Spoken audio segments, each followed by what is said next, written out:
بسم اللہ الرحمن الرحیم۔ السلام علیکم ناظرین، زنا کی ابتدا کیسے ہوئی؟ کس نبی کی اولاد میں یہ گناہ ظاہر ہوا؟ ہماری آج کی ویڈیو اسی موضوع کو محیط ہے۔ ویڈیو انتہائی اہم معلومات پر مشتمل ہے، اس لیے ویڈیو کو آخر تک ضرور دیکھیں۔ ویڈیو شروع کرنے سے پہلے آپ سے درخواست گزار ہوں کہ اگر آپ نے ابھی تک ہمارے چینل کو سبسکرائب نہیں کیا ہے تو جلدی سے سبسکرائب کر کے بیل آئیکن کو بھی پریس کیجئے۔ ناظرین مکرم، علامہ ابن کثیر، علامہ آلوسی اور قرطبی نے تفاسیر میں لکھا ہے کہ حضرت حوا علیہ السلام کو ایک ہی حمل سے جڑوا بچے پیدا ہوتے تھے، ایک بیٹا اور ایک بیٹی۔ یہ دونوں سگے بہن بھائی ہوتے تھے، جبکہ پہلے حمل سے پیدا ہونے والا بیٹا دوسرے حمل سے ہونے والی بیٹی سے شادی کر سکتا تھا۔ حضرت آدم علیہ السلام کی صلبی اولاد کے درمیان ایک بطن کا دوسرے بطن سے نکاح جائز تھا۔ جب حضرت آدم اور حضرت حوا دنیا میں آئے، توالد و تناسل کا سلسلہ شروع ہوا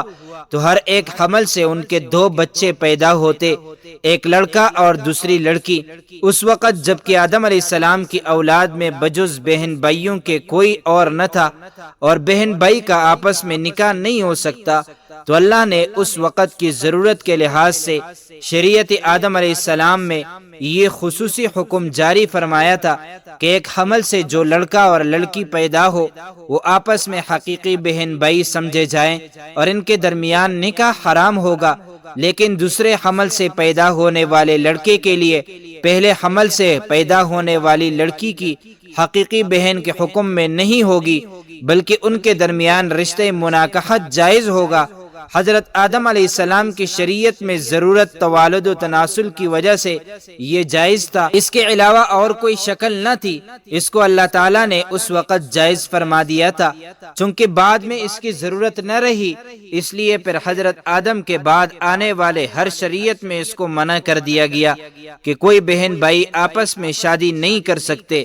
قابیل کے ساتھ جو لڑکی پیدا ہوئی وہ بے انتہائی خوبصورت تھی، جبکہ حضرت حابیل کے ساتھ جو لڑکی پیدا ہوئی وہ اتنی خوبصورت نہ تھی۔ حضرت آدم علیہ السلام کی شریعت کے مطابق جب یہ جوان ہوئے تو قابیل کی شادی حابیل کی بہن سے ہوئی تھی اور حضرت حابیل کی شادی قابیل کے بہن سے ہوئی، لیکن قابیل اپنے ہی بہن کو پسند کرنے لگا اور اسی سے شادی کرنا چاہتا تھا، جبکہ شریعت آدم میں اس کی ممانعت تھی کہ ایک ہی حمل سے پیدا ہونے والے بچوں کی شادی آپس میں نہیں ہو سکتی۔ لہٰذا جب یہ صورتحال زیادہ بگڑ گئی تو حضرت آدم علیہ السلام نے ان دونوں کو اللہ کی راہ میں قربانی پیش کرنے کو کہا اور بتایا کہ جس کی قربانی کو آسمان سے آگ آ کر کھا جائے تو سمجھنا کہ اس کی قربانی قبول ہو گئی۔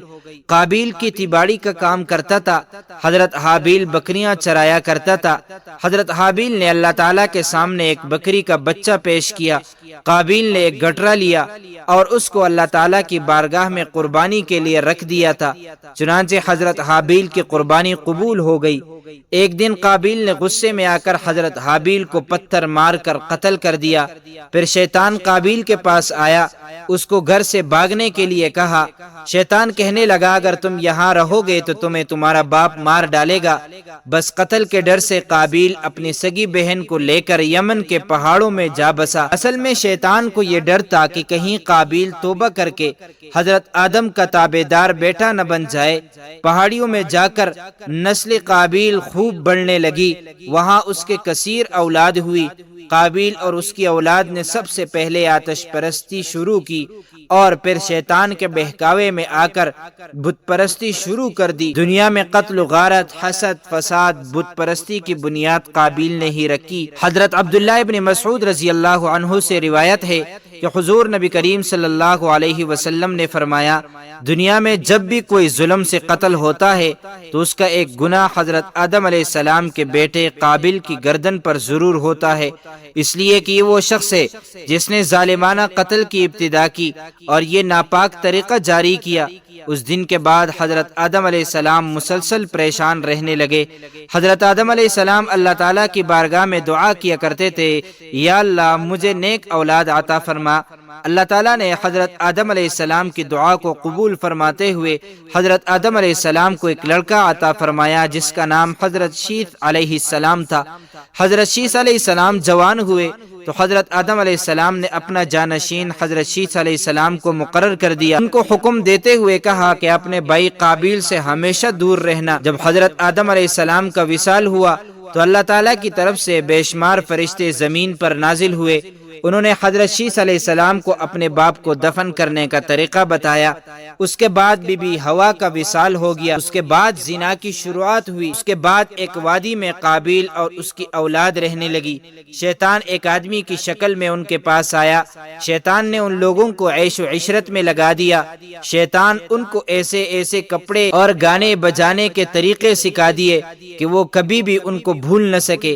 انہوں نے ایک دن میلے کے لیے مقرر کیا جس میں وہ برہنہ عورت اور مرد اکٹھے شرکت کرتے تھے۔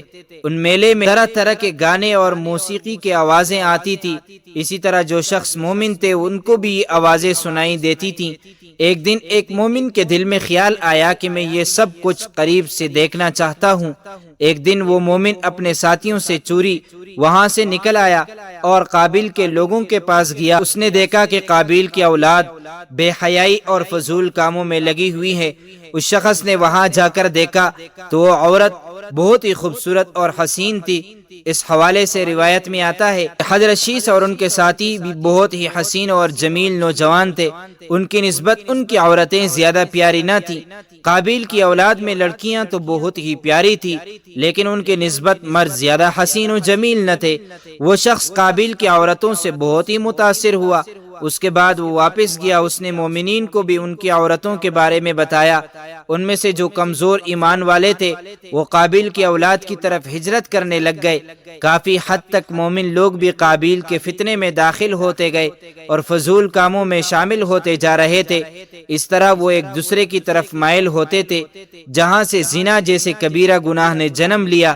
روایات میں آتا ہے کہ حضرت شیث علیہ السلام کے ساتھ رہنے والے ساتھیوں کی تعداد بہت ہی کم تھی، جبکہ قابیل کا گروہ بہت مضبوط اور طاقتور ہو چکا تھا۔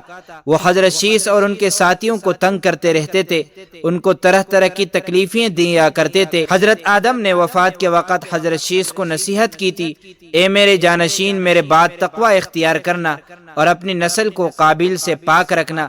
ایسا ہی ہوا۔ حضرت شیث نے شادی سے انکار کیا، جس پر قابیل کے بیٹے حضرت شیث کی اولاد میں سے لڑکی کو اٹھا کر لے گئے، جس پر حضرت شیث نے اللہ کے حکم سے قابیل کے لشکر پر حملہ کیا اور ان کو تیز نیز کر کے لڑکی کو آزاد کروا لیا۔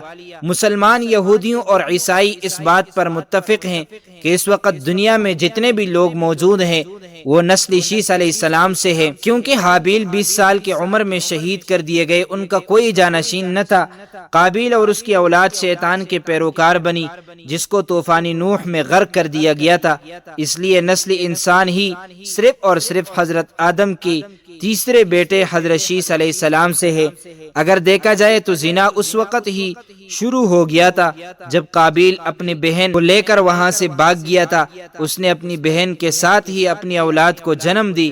اللہ تعالی ہمیں زنا سے بچنے کی توفیق عطا فرمائے، آمین۔ معزز ناظرین، امید کرتا ہوں آپ کو یہ ویڈیو اچھی لگی ہوگی۔ مزید معلومات کے لیے ہمارے چینل کو سبسکرائب کیجیے۔ اگر زندگی کے لمحات مزید باقی رہے تو آپ کے لیے ایک اور بہترین ویڈیو لے کر حاضر ہوں گا۔ تب تک کے لیے اللہ حافظ۔